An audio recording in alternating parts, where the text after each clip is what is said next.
और क्या हाल है बालक तुम लोगों का? कैसे चल रहा है पढ़ाई लिखाई? फाउंडेशन बैच के लिए हम लोग बात कर रहे थे डायमेंशन के बारे में। चलो हम लोग लिखते हैं यूनिट एंड डायमेंशन।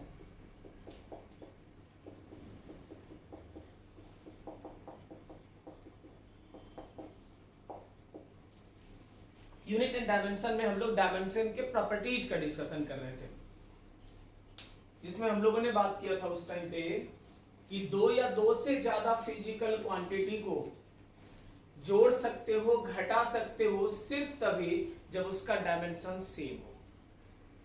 अलग अलग रहेगा तो मल्टीप्लाई कर सकते हो, डिवाइड कर सकते हो, लेकिन जोड़ना घटाना नहीं कर सकते हैं। अगला प्रॉपर्टी हम लोग बात किए थे कि करेक्ट फिजिकल इक्वेशन में ईच एंड एवरी पार्ट का डायमेंशन सेम होगा। करेक्ट फिजिकल इक्वेशन में ईच एंड एवरी पार्ट का डायमेंशन हर हाल में क्या होगा? तो सेम होगा। यहां तक हम लोगों ने बात किया हुआ है। कोई दिक्कत वाली बात है तो बोलो। एक एग्जांपल चल आज भी कर लेते हैं, उस पे एक एग्जांपल, उसके बाद आगे बढ़ेंगे। In a physical equation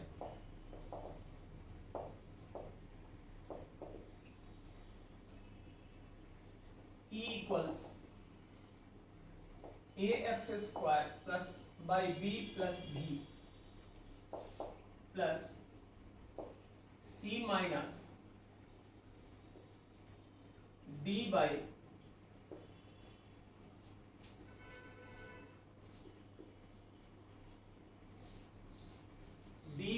t divided by t.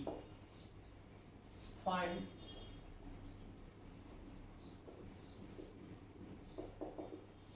dimension of A, B, C, D. यहां भी if E जो है तुम्हारा एनर्जी है, आप जानते हो अच्छे से ml/t - 2। x तुम्हारा डिस्प्लेसमेंट है जिसको आप जानते हो l के बराबर। v तुम्हारा वेलोसिटी है जिसको आप जानते हो lt - 1। p तुम्हारा लीनियर मोमेंटम है जिसको आप जानते हो mlt - 1। ये सारा टर्म क्लियर है? तो प्रॉब्लम ने कहा है कि a b c d and e का डायमेंशन बताओ कि क्या होगा। देखो सबसे पहले प्रॉपर्टीज के पीछे जाएंगे। प्रॉपर्टीज कहता है एडिशन एंड सब्ट्रैक्शन तभी होगा जब टर्म्स का डायमेंशन हर हाल में क्या हो? तो सेम होना चाहिए। ठीक बात है, आगे बढ़ो। कोई भी इक्वेशन आपके पास है, इक्वेशन में सबसे खराब टाइम तब होगा जब यार इक्वेशन के बीच का प्लस माइनस तो ठीक है, लेकिन नोमिनेटर या डिनोमिनेटर में प्लस माइनस लगा होगा। बचने का तरीका, तो बचने का तरीका है कि इक्वेशन के नोमिनेटर और डिनोमिनेटर को प्लस माइनस से फ्री करो, मतलब प्रॉपर्टीज के आधार पे टर्म्स को हटाने का कोशिश करो। ये गोल घेरा मैंने बना दिया, क्यों? समझ लो बात को। इक्वेशन में अगर ध्यान देकर देखो तो आप कहोगे b एंड v में एडिशन हुआ है, ये दोनों अलग अलग हो ही नहीं सकता, मतलब हर हाल में सेम होगा। अगर आप इसके लिए बोलते हो यार तो देख लो, पहले नीचे नीचे देख लो, e एंड t का बात करोगे, e और t हर हाल में जुड़ा हुआ है, सेम होगा। अलग अलग होता तो एडिशन सब्ट्रैक्शन नहीं होता। नोमिनेटर का चक्कर देख ले, c और d बाई p हर हाल में, यहां तक तो फायदा हो रहा था, लेकिन यहां हमारा कोई बेनिफिट नहीं है क्योंकि दोनों का दोनों टर्म हमारे लिए अननोन है। कोई बात नहीं, अगर है तो लिखना तो पड़ेगा। अब आप देख लो, नाउ इक्वेशन आपका क्या बन गया? एनर्जी ax² समझ में आ रहा है? ये दोनों को जोड़ने या घटाने से न्यूमेरिकल वैल्यू बढ़ता है, मैग्नीट्यूड नहीं। तो हम लोग दोनों में से किसी एक को लिखेंगे। किसको? जिसको मन करे। मेरे ख्याल से अगर दोनों में से कोई एक लिखना है तो जिसको पहचानते हैं, किसको पहचानते हैं? v को पहचानते हैं, लिख दिए। ये दोनों में कोई एक लिख सकते हो। कौन सा? इसमें ज्यादा टेढ़ा है, नोमिनेटर डिनोमिनेटर बना हुआ है। अकेला कहोगे, अकेला एक ही लिख रहे हैं, कोई नुकसान नहीं होगा। मैंने बताया कि ये घटने से न्यूमेरिकल वैल्यू बदलेगा। घटने से न्यूमेरिकल वैल्यू बदलेगा, यूनिट या डायमेंशन पे कोई फर्क नहीं पड़ेगा। 5 मीटर प्लस 7 मीटर 12 मीटर होता है, मतलब एडिशन करने से न्यूमेरिकल वैल्यू बदला, यूनिट जो मीटर था वो नहीं बदला, वो वही का वही रह गया। तो यहां यही है कि दोनों अगर एक ही चीज है तो हम दोनों को क्यों लिखें, दोनों में से कोई एक लिखते हैं, किसको लिखेंगे, कोई भी लिख सकते हो, तो प्रेफर किसको करेंगे। तो यहाँ पे थोड़ा मुश्किल लग रहा था, ये इजी था, लिख दिया। डिनोमिनेटर में देखो इस दोनों में कोई एक, अगर ई को लिखते तो लगता टर्म अननोन है, टी को लिख दिया, आसान हो गया अपने लिए। अब देख लो, अब इक्वेशन का ये एक पार्ट है, ये एक पार्ट है, देन आप यही कहोगे प्रिंसिपल ऑफ होमोजेनिटी में ए का वैल्यू कहोगे E into V by X square, E का मतलब हो गया ml2t माइनस 2 और वी स्क्वायर का मतलब, वी का मतलब हुआ lt माइनस 1।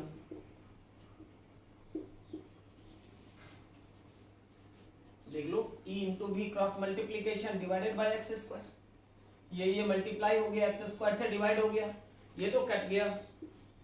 आपका जो फाइनल रिजल्ट आ रहा है वो है mlt माइनस 3। अगर आगे बढ़ते हो तो आप ये भी कह सकते हो कि E equal C by T, इसका मतलब हुआ कि C equals E into T, E का मतलब हो गया ml2t माइनस 2 इंटू टी, आप कह सकते हो ml2t माइनस। किस किस का निकालना था, A का निकालना था, B का निकालना था, C का निकालना था, D का निकालना था, E का निकालना था। A का निकल गया, B का निकल गया, E का निकल गया, अगर E का निकला तो कहोगे T के बराबर डायमेंशन। C का निकल गया, बच गया D का, तो आप देख लो वन वाले में C का मतलब अभी तुरंत देखे हो ml2t माइनस 1 और m2l3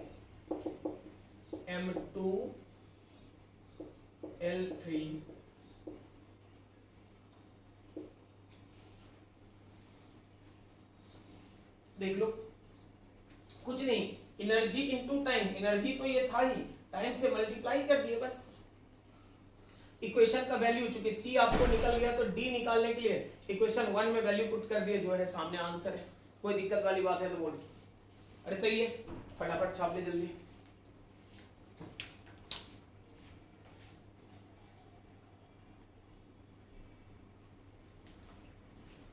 चलो आगे देखते हैं हम लोग।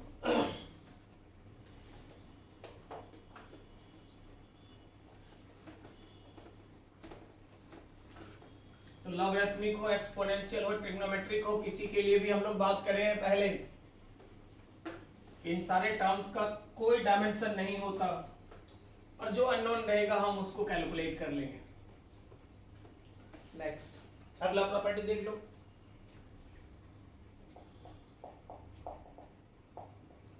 Dimension of a physical quantity in all system of unit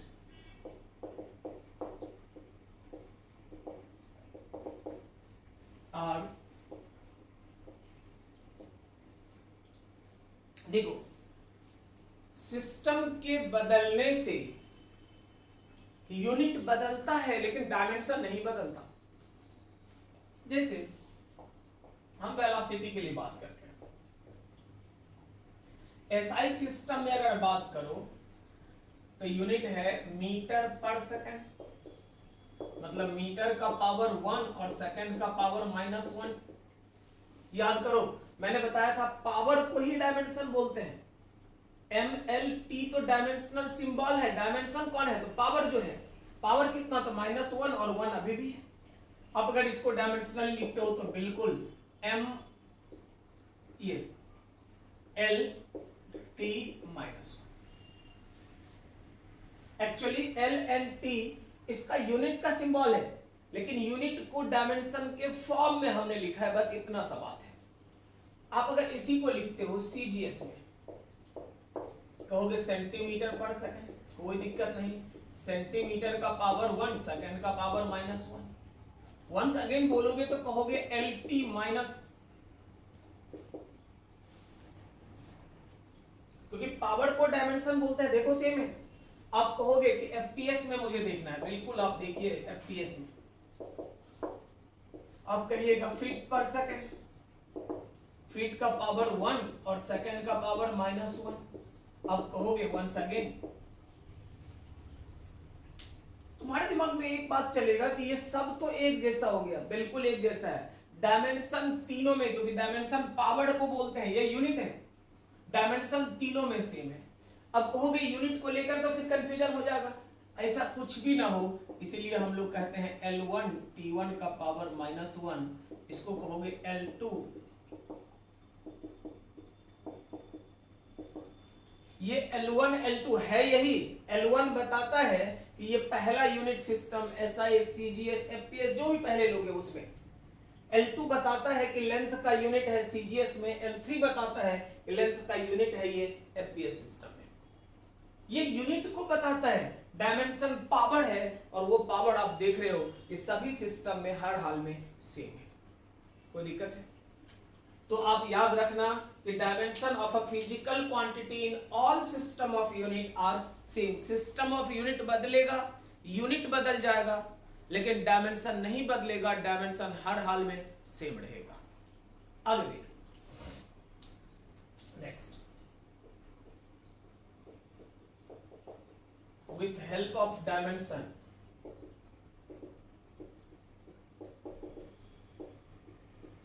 we can change physical quantity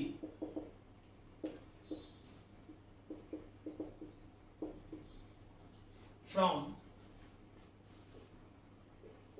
one system to another।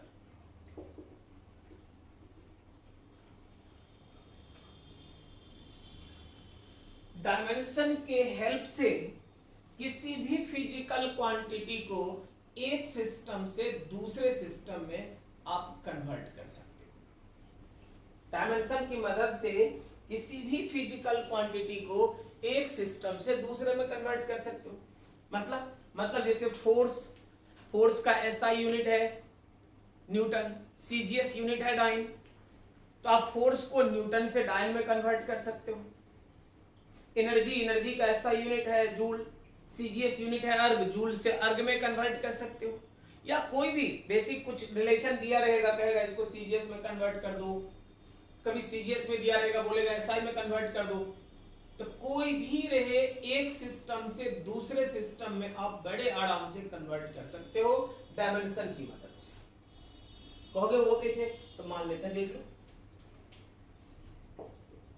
let a physical quantity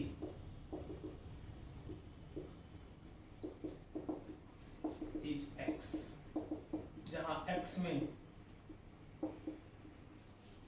देखो x कोई फिजिकल क्वांटिटी लिए जिसमें मास, लेंथ और टाइम इन्वॉल्व है। कौन है x मुझे नहीं पता, इसलिए जनरल फॉर्म में उसका डायमेंशन मैंने बोल दिया A, B and C। अगर ये फोर्स होगा तो ABC अलग होगा, अगर एनर्जी होगा तो अलग होगा, मोमेंट ऑफ इनर्शिया रहेगा अलग होगा, एंगुलर मोमेंटम रहेगा अलग होगा। तो मुझे नहीं पता क्या दिया रहेगा, जो दिया रहेगा उसके हिसाब से। एजम्पशन यहां है कि कोई टर्म आपने x माना और x का डायमेंशन मास के लिए A, लेंथ के लिए B और टाइम के लिए C है। देख लो,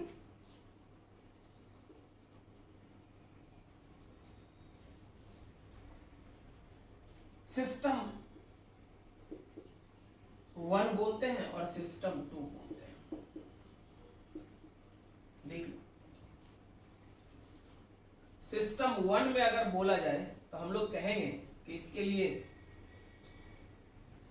मास को आप बोलते हो यहां M1, लेंथ को बोलते हैं L1 और टाइम को बोलते हैं, इसका मतलब इसका U1 यूनिट जो पहला हो गया वो M1 का A, L1 का B। कहोगे ये तो डायमेंशन हो गया, मैंने तो बोला डायमेंशन ये ABC है, कितनी बार बोले हैं डायमेंशन ABC पावर है, ये तो यूनिट ही है। लेकिन जब मास लेंथ टाइम के टर्म में लिखते हैं तो ऐसा लगता है कि हम यूनिट का नहीं डायमेंशन का बात करते हैं। पिछले लेक्चर में मैंने डिस्कशन में बताया था कि यूनिट की मदद से आप डायमेंशन लिख सकते हो, डायमेंशन से यूनिट, यही तो था। इस सिस्टम में कोई ना कोई न्यूमेरिकल वैल्यू होगा और हम लोग कहते हैं न्यूमेरिकल वैल्यू। मान लिया। आप कहोगे सिस्टम 2 में, सिस्टम 2 में मास को क्या बोलोगे, तो मास को मान लो m2, लेंथ को क्या बोलोगे तो L2, टाइम को क्या बोलोगे T2, न्यूमेरिकल वैल्यू क्या, ये यूनिट क्या बोलोगे M2A L2B T2C, numerical value क्या बोलोगे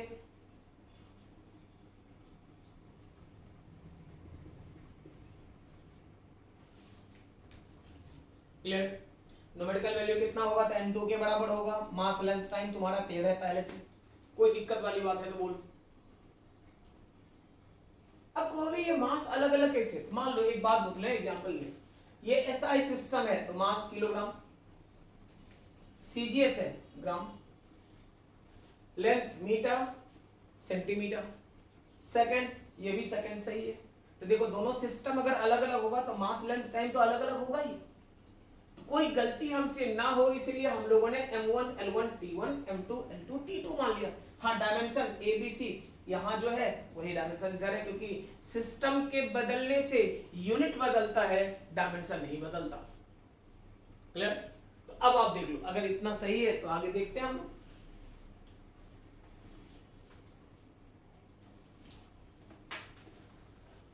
आपको याद होगा मैक्सवेल थ्योरी, क्या मैक्सवेल थ्योरी था भाई, नाउ फ्रॉम मैक्सवेल थ्योरी,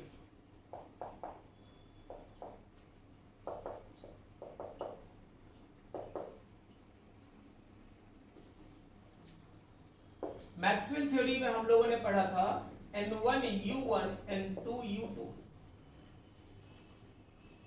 इसका मतलब हो गया कि N2 का value N1 U1 by U2 के बराबर होगा, या आप कह लो N1 into U1 by U2 के बराबर होगा। आप कह सकते हो N2 N1 U1 में कितना लिख रहे हो, M1 का A L1 का B T1 का C, M2 का A L2 का B T2 का C। इसका मतलब ये निकला N1 M1 by M2 का power A L1 by L2 का power B T1 by T2 का पावर।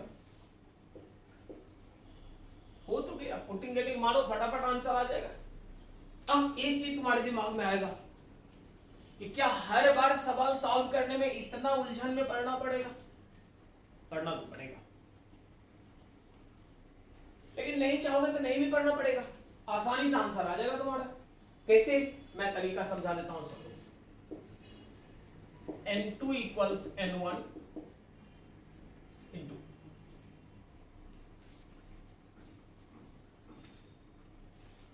ऊपर में गिवन सिस्टम और नीचे में फाइंड आउट सिस्टम।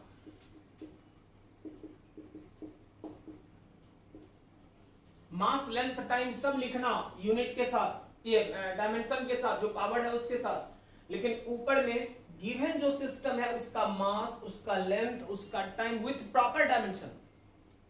गिवन सारा इंफॉर्मेशन नोमिनेटर में और फाइंड आउट वाला डिनोमिनेटर में। कहोगे आप अपने मन से बोले, बिल्कुल नहीं। देख लो यहां पर N1 लिखे तो ये वन सिस्टम जो हमारा दिया हुआ है, जिस सिस्टम में न्यूमेरिकल वैल्यू दिया हुआ है, जैसे आपसे बोला जाएगा कि 5 न्यूटन को डायन में कन्वर्ट करो, 5 न्यूटन मतलब 5 न्यूमेरिकल वैल्यू और न्यूटन यूनिट, ऐसा यूनिट दिया हुआ है। तो ऐसा यूनिट तो 5 न्यूमेरिकल वैल्यू, जिसमें न्यूमेरिकल वैल्यू है उसी का सारा यूनिट ऊपर में लिख देंगे। और डायन में कन्वर्ट कीजिए मतलब सीजीएस में निकालना है तो सीजीएस का सारा यूनिट कहां लिखोगे, नीचे में। गिवन वाले का ऊपर, फाइंड आउट वाले का नीचे, फटाफट N2 का वैल्यू निकल जाएगा। कहां कोई दिक्कत है बता। याद क्या रखना है कि N2 इक्वल्स N1 N1 मतलब given numerical value into given system का mass length time with proper dimension nominator में, फाइंड आउट सिस्टम का mass length time with proper dimension denominator में। एक बार और याद कर लो, N2 इक्वल्स N1, N1 मतलब गिवन जो नंबर है वो इनटू गिवन सिस्टम का mass length time with proper dimension nominator में लिखेंगे, डिनोमिनेटर में फाइंड आउट सिस्टम का mass length time with proper dimension लिखेंगे, जो होगा वही तो N2 का वैल्यू आ जाएगा। कोई दिक्कत? अब देख लो क्या फायदा क्या नुकसान, क्या कैसे एग्जाम में सवाल पूछते हैं इस पे।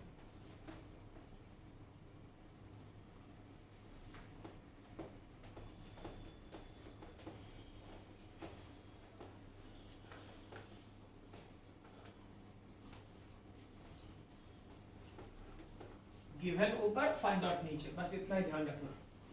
देखो पहला ही सवाल लगाते हैं, कन्वर्ट 5 न्यूटन इनटू, अब ये याद रखना यार गांव का नहीं है ये डाइन यूनिट है फोर्स का, ये गांव वाला डाइन नहीं है, तो थोड़ा ध्यान रखना बस। चलो सबसे पहली बात, जब कभी भी इस तरह को के कन्वर्ट करने के लिए बोला जाए तो पहले फिजिकल क्वांटिटी को पहचानना। देखो थ्योरी में वो लिखना अलग बात था, अब प्रॉब्लम सॉल्व करना है आपको, तो मैं स्टेप सिखा रहा हूं। पहले क्या, तो पहचानो कौन है, क्यों? क्योंकि न्यूटन से डायमेंशन कहां पता चलता है कि मास का लेंथ का टाइम का क्या होगा, लेकिन आपको ये पता चलता है कि 5 न्यूटन, 5 का मतलब ये तो N1 हो गया, न्यूटन का मतलब ये पता चल गया कि ये बात किसी और का नहीं, किसका? फोर्स का है।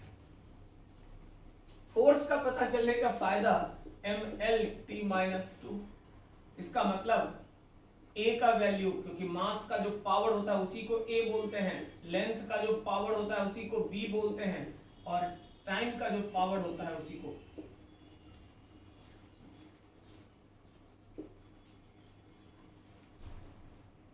मास के पावर को A, लेंथ के पावर को B, टाइम के पावर को C, मतलब ABC निकल गया तुम्हारा। अब आ जाओ किस सिस्टम में, ये कौन सा सिस्टम है भाई, तो ये SI है। डाइन में निकालना है ये कौन सा सिस्टम है, तो CGS है। जिसमें निकालना है वो CGS, जिसमें दिया हुआ है वो SI। अब क्या करोगे, अब कहोगे N2। अभी अभी पढ़े थे N1 given by find out system, याद है ना? ऊपर में कौन सा, तो गिवन सिस्टम, नीचे में कौन सा, फाइंड आउट सिस्टम। अब देख ले, N1 तुम्हारा दिया हुआ है 5, गिवन सिस्टम में सबसे पहले बात करना है मास का, कहोगे M1 by M2, power A के जगह कितना कहोगे? गिवन सिस्टम में बात करना है लेंथ का, B के जगह,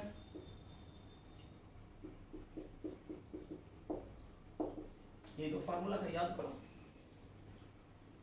mass by mass, length by length, time by time, ये तो होगा। और जो फिजिकल क्वांटिटी को आपने पहचाना उसके हेल्प से ABC का वैल्यू जो था आपने लिख दिया। अब देख लो 5 तो बिल्कुल क्लियर है। ऊपर वाला कौन सा सिस्टम है, SI, ये कौन सा है, CGS। SI में मास को किलोग्राम, CGS में मास को ग्राम। ऊपर वाला SI सिस्टम में मास किलोग्राम, CGS में ग्राम। SI सिस्टम में लेंथ को मीटर, मास को CGS में लेंथ को सेंटीमीटर। यहां तो सही है, सेकंड बाई सेकंड, कोई दिक्कत वाली बात नहीं, ये तो कैंसिल हो गया। अगर इसे हटाना चाहते हो कहोगे 1000 ग्राम, 100 सेंटीमीटर, आप सीधे सीधे कह सकते हैं 5 इंटू 10⁵ n2 का वैल्यू। बस न्यूमेरिकल वैल्यू मैंने निकाला n2। अब आप देख लो, अब क्या कह रहे हो कि नाउ n1 u1 आपने कहा हुआ है n2 u2, मतलब 5 इंटू न्यूटन बराबर 5 इंटू 10⁵। इसी को अगर कहोगे कि 1 न्यूटन 10⁵।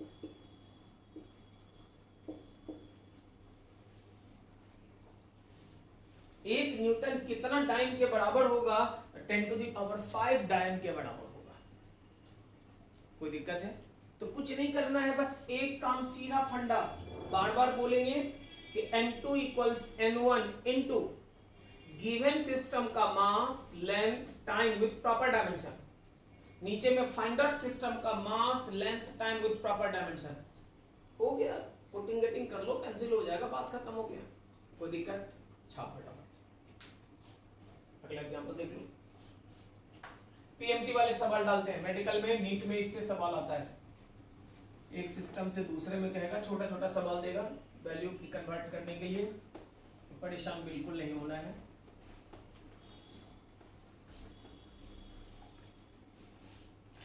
अगला एग्जांपल देख लो।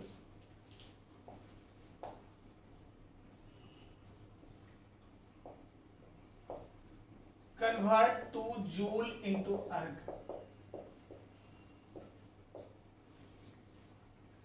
2 जूल को कन्वर्ट करना है किस में? तो अर्ग में कन्वर्ट करना है। चलो ठीक है, देखते हैं। सबसे पहली बात, प्रॉब्लम सॉल्व करने के लिए क्या करना होगा? तो पहला स्टेप लेना पड़ेगा कि 2 जूल दिया हुआ है, ये तो न्यूमेरिकल वैल्यू निकल गया, ये पहचान बता दिया कि बात किसी और का नहीं, किसका? एनर्जी का हो रहा है। जूल यूनिट है, किसका यूनिट है? एनर्जी का। तो बात किसका हो रहा है? क्लियर हो गया। इसका मतलब इसका डायमेंशन ml2 लिखा हुआ है, पीछे देख लेना। तो आप कहोगे डायमेंशन कितना हो गया भाई एनर्जी का? तो ml2 t-2 के बराबर हो गया। आगे आगे क्या कहोगे? तो आगे बोलोगे आप कि A का वैल्यू 1 है, B का वैल्यू 2 है और C का वैल्यू -2 है।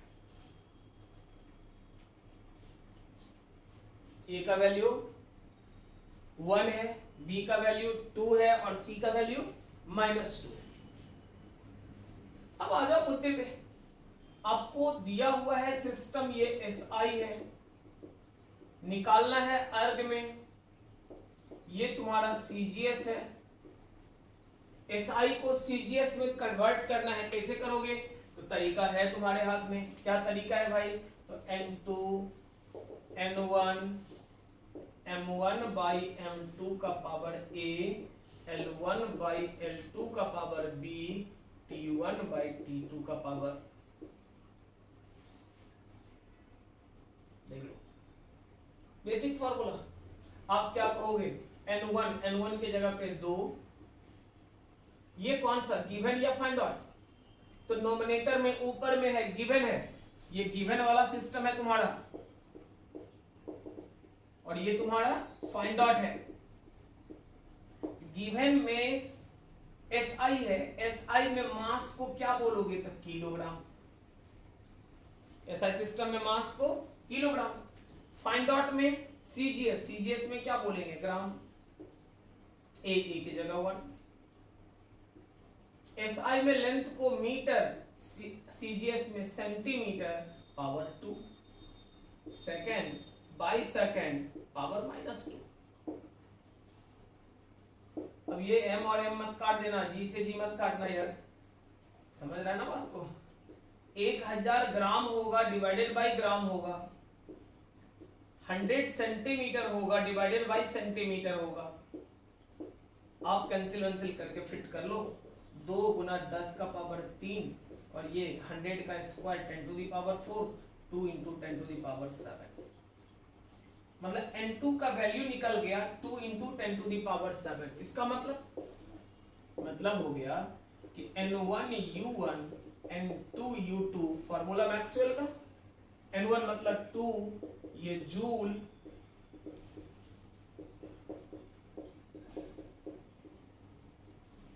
इसका मतलब 1 जूल जो होगा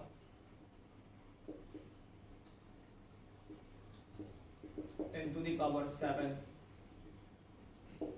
1 जूल कितना होगा? तो 1 जूल कुछ और नहीं 10⁻⁷ अर्ग के बराबर होगा। कोई कंफ्यूजन है तो बोलो। ऐसे ही है ना। चल आगे देख लेते हैं अगला सवाल। अगला सवाल कहता है आप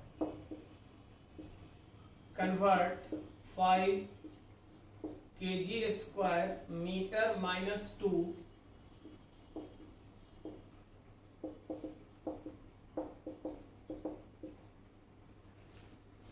कोई वैल्यू दिया हुआ है आपको कहेगा इस वैल्यू को आप सीजीएस में कन्वर्ट कर दो, क्या होगा?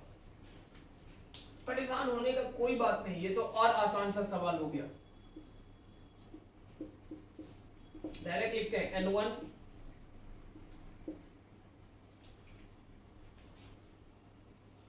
अब देखो यहां तो कुछ अलग से लिखने का जरूरत भी नहीं, ऊपर में केजी निकालना है सीजीएस में, इसका मतलब ग्राम पावर 2, ऊपर में मीटर निकालना है सीजीएस में मतलब centimetre power -2, second by second power.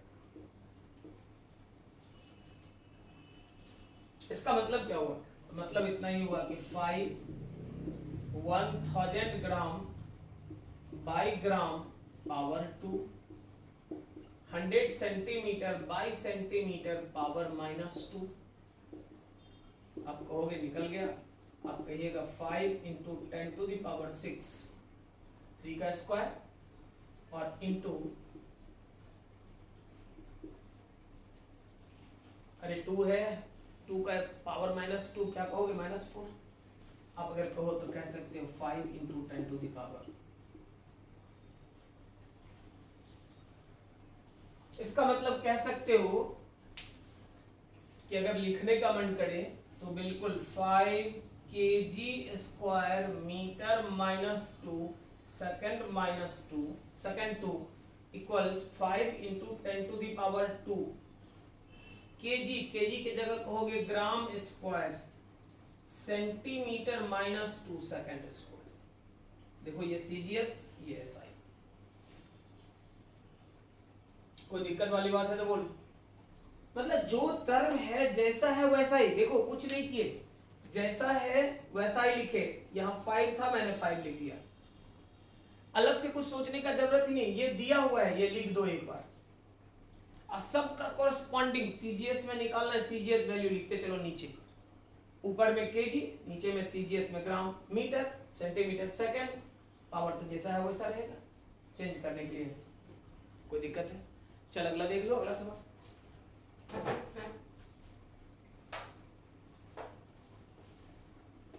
बड़े इजी सवाल होते हैं लेकिन बहुत अच्छे से पढ़ना होता है, क्योंकि एग्जाम वालों का ये नहीं, जब क्वेश्चन बैंक करेंगे चैप्टर एंड करेंगे फिर क्वेश्चन बैंक डिस्कशन करेंगे, दिखा देंगे जो भी सवाल आपके हैं वो सारे सवाल एग्जाम वालों ने पूछा हुआ है।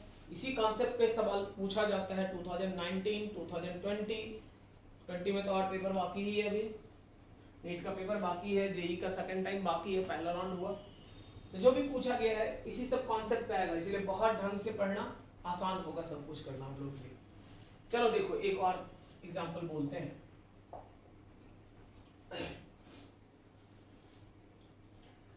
कन्वर्ट 8 ग्राम स्क्वायर पर सेंटीमीटर क्यूब सेकंड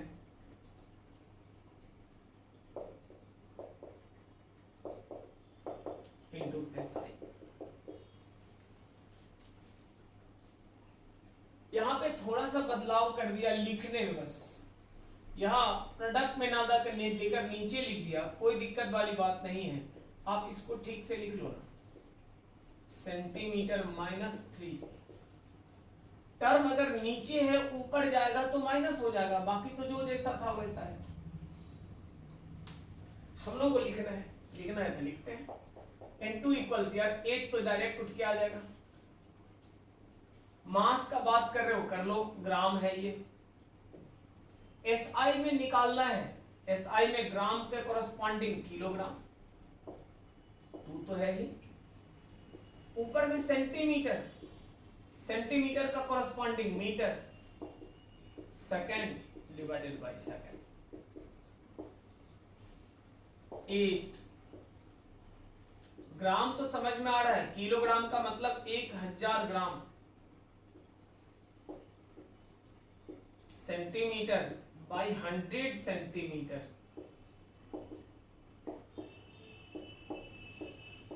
आप कह तो सकते हो, देख ले, इंटू 1/10⁻², का पावर -3।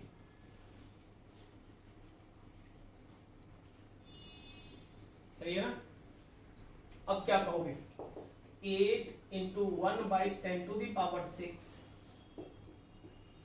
ऊपर जाएगा 10⁻⁻² का पावर, नीचे से ऊपर गया तो -2, पावर -3 बैठा हुआ है पहले से। अब क्या कहिएगा, तो 8 × 1/10⁻6 × 10⁻⁻+। इसका मतलब अगर कहना चाहो तो बोल सकते हो 8 gram square second by centimetre cube equals 8 kilogram square second by metre cube. हो तो गया। ये तुम्हारा सीजीएस सिस्टम, ये तुम्हारा एसआई सिस्टम, सीजीएस को एसआई में कन्वर्ट कर दिया। तो इस तरह के सवाल में बहुत तो छोड़िए, थोड़ा भी परेशान होने का जरूरत नहीं है। बहुत क्या, थोड़ा भी परेशान नहीं होना है, कुछ नहीं, बेसिक कॉन्सेप्ट को पकड़ना है। जैसे कहेगा चेंज करने के लिए, सिर्फ देखना है कि कौन सा सिस्टम में निकालना है। जिसमें निकालना है उसका मास, उसका लेंथ, उसका टाइम डिनोमिनेटर में, जो दिया हुआ है नोमिनेटर में, डायमेंशन में कोई बदलाव नहीं होगा, जैसा है वैसा ही रहेगा। क्लियर? अगला देखो,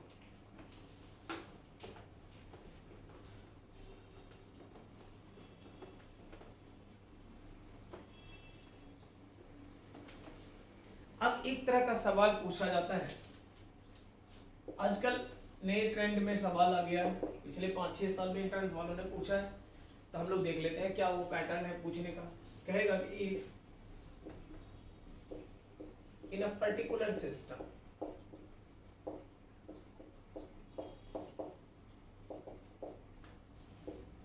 unit of mass is 5 kg, comma length is 10 meter and time is 10 seconds, then find unit of force in this system। या इसी को कहेगा कि if 5 kg 10 meter and 10 second are assumed as fundamental for mass, length and time, then find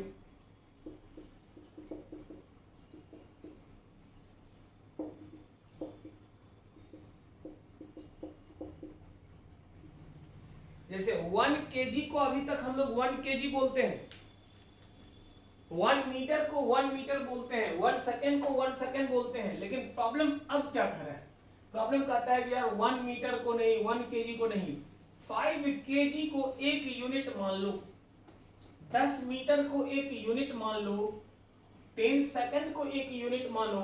तो problem कहता है कि उस कंडीशन में इस जो नया सिस्टम बना, उस सिस्टम में फोर्स का यूनिट क्या होगा कैलकुलेट कर। देखो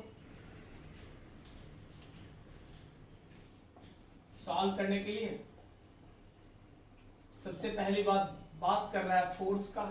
फोर्स मतलब mlt - 2 ए हो गया 1, बी हो गया 1 और सी हो गया -2। क्लियर?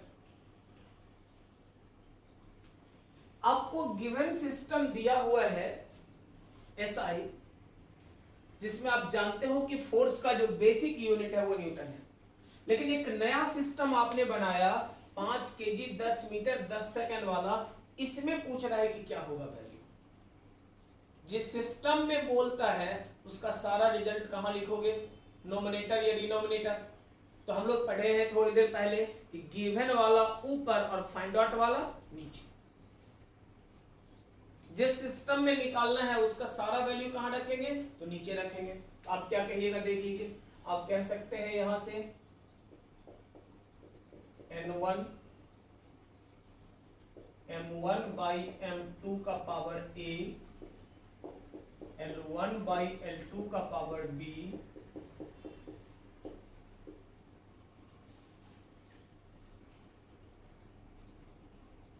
याद करो। तो आप कहोगे कि ये n1 नहीं कुछ बोला था 1 न्यूटन, m1 है क्या? तो ऊपर वाला जो भी है वो गिवन, गिवन का मतलब किलोग्राम। तुम कहोगे गिवन तो ये है यार, इस सिस्टम में तो पूछ रहा है, फोर्स का यूनिट इस सिस्टम में पूछता है। जो हम लोगों को पहले से पता है वो सिस्टम एसआई है और उस सिस्टम में फोर्स का यूनिट न्यूटन होता है। तो इस सिस्टम में उस न्यूटन का कितना वैल्यू होगा वही तो निकालना है। तो जो चीज आप पहले से जानते हो, वेल अंडरस्टूड है, वो एसआई सिस्टम है तुम्हारा, जहां मास क्या, किलोग्राम। जिसमें निकालना है उस सिस्टम में उस किलोग्राम को आप कितना बोलने लगे, 5 किलोग्राम बोलने लगे आप, एक ही जगह पे 1। आप जानते हैं मीटर, जिस सिस्टम में आप आपको निकालना है उसमें क्या कह रहे हो, 10 मीटर। मैंने नहीं बोला, सवाल ने बोला। आप जानते हो सेकंड, जिसमें आपको निकालना है उसमें आपने बोला है 10 सेकंड। देख लो कैंसिल। अब क्या कहोगे, अब बोलोगे n2 equals 1 into 1/5 into 1/10 into 1/10। मतलब आप कह सकते हो 1/50 इंटू 10 टू द पावर -1 का पावर -2 ऊपर गया। आप कह सकते हो 100/50, आप कहोगे 2 के बराबर। इसका मतलब क्या निकला, तो मतलब निकल गया यही कि n1u1 बराबर n2u2। आप कहोगे कितना, n1 1, u1 के जगह पे न्यूटन, n2 के जगह पे 2।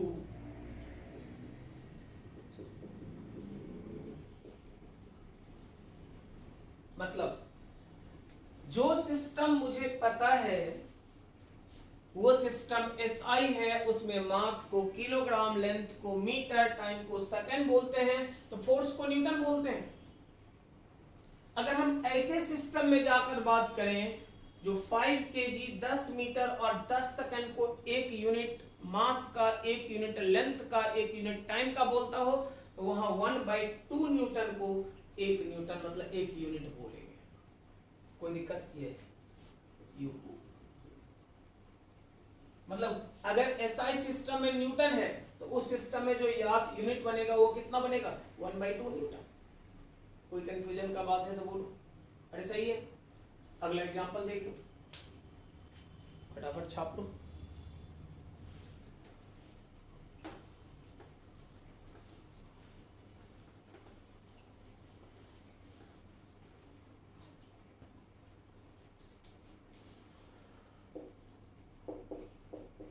If 5 kg 20 meter in 10 seconds assumed as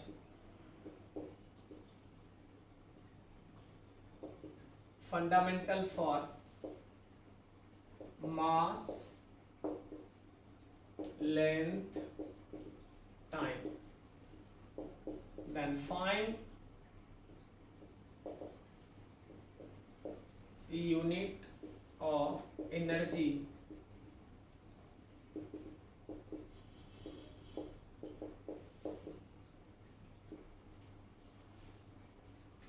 energy का यूनिट पूछ रहा है कि इस सिस्टम में क्या होगा, कैलकुलेट करके बताओ।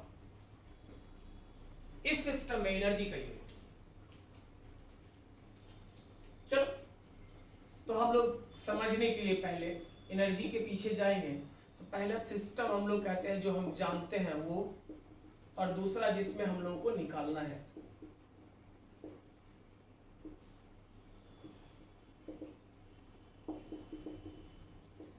एक बार लिख देते हैं बस समझाने के लिए, और कोई बात नहीं है। आदत पड़ जाएगा, लिखना बिल्कुल नहीं है, क्योंकि बात एनर्जी का किया प्रॉब्लम नहीं। इसीलिए हम एक ऐसे सिस्टम के बारे में जानते हैं जिस सिस्टम में एनर्जी को जूल बोला जाता है।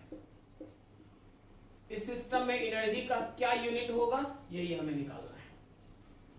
अगर इसमें जूल बोला जाता है तो इसमें मास को बोला जाता है किलोग्राम, लेंथ को बोला जाता है मीटर, और टाइम को बोला जाता है सेकंड। बात एनर्जी का कर रहे हैं, अब 9th क्लास में पढ़ोगे यार, एनर्जी का कर रहे हैं तो क्या एम्पियर में निकालेंगे वैल्यू। एनर्जी का निकाल रहे हैं तो एनर्जी का यूनिट हमें पता है जूल। नया सिस्टम बनाएंगे तो वो सिस्टम जूल को क्या पढ़ेगा, यही तो पूछ रहा है। जूल को एम्पियर तो नहीं पढ़ लेगा ना। तो जूल का वैल्यू कितना होगा, तो जूल जब जानते हैं तो वो सिस्टम वही है एसआई, जिसमें मास किलोग्राम, लेंथ मीटर और टाइम सेकंड। इसमें मास को अगर आप बोलते हैं तो कहा गया मास का बेसिक 5 kg, लेंथ का बेसिक, टाइम का बेसिक,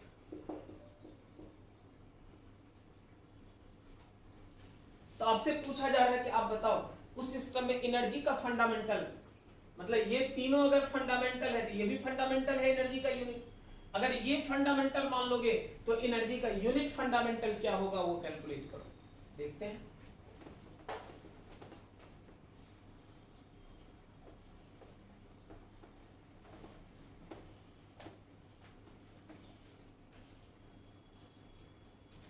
आप बढ़िया से जानते हो एक बात कि N2 equals N1 M1 by M2A, L1 by L2B, T1 by T2C। अब चक्कर है ABC को लेकर, तो बात किसका कर रहे हो ये ध्यान दो, बात कर रहे हो एनर्जी का। एनर्जी मतलब मास, लेंथ, A हो गया 1, B हो गया 2, C हो गया -2। अब देखो अगर ऐसा है तो अब कह सकते हो N21 1। ऊपर में कौन सा, तो गिवन वाला देख लो, यही तो सिस्टम है गिवन, जिसके बारे में आप जानते हैं, जिसमें निकालना है वो है। तो जिसके बारे में जानते हैं, मास क्या कहिएगा तो किलोग्राम, जिसमें निकालना है 5 किलोग्राम, जिसमें गिवन है मीटर, उसमें 20 मीटर। सेकंड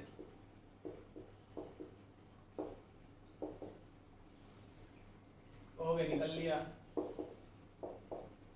अब कहोगे 1/5, अच्छा सेकंड में इसमें कितना 10 सेकंड है ना,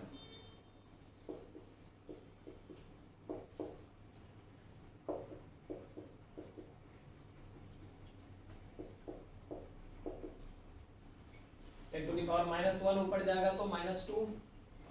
अब क्या कहोगे तो 1/5 इंटू 1/400 इंटू 10⁻²। मुझे तो लगता है ये 100 से कैंसिल 1/, अरे 10⁻² को 100 बोलेंगे, 100 से 400 रहेगा, 0 0 कैंसिल हो जाएगा, सही है ना। तो अब क्या कहोगे, अब आप कहोगे N1 U1 N2 U2, N1 की जगह कितना तो 1, U1 की जगह कितना जूल, N2 की जगह कितना 1/20, ये क्या निकालना है। अब कहोगे U2 का वैल्यू,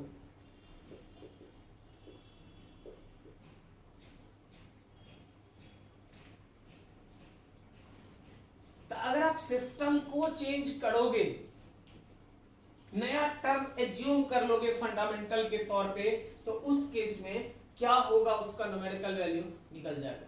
यहां तक तो कोई दिक्कत नहीं है, अरे सही है। इसके आगे अगले लेक्चर में पढ़ेंगे।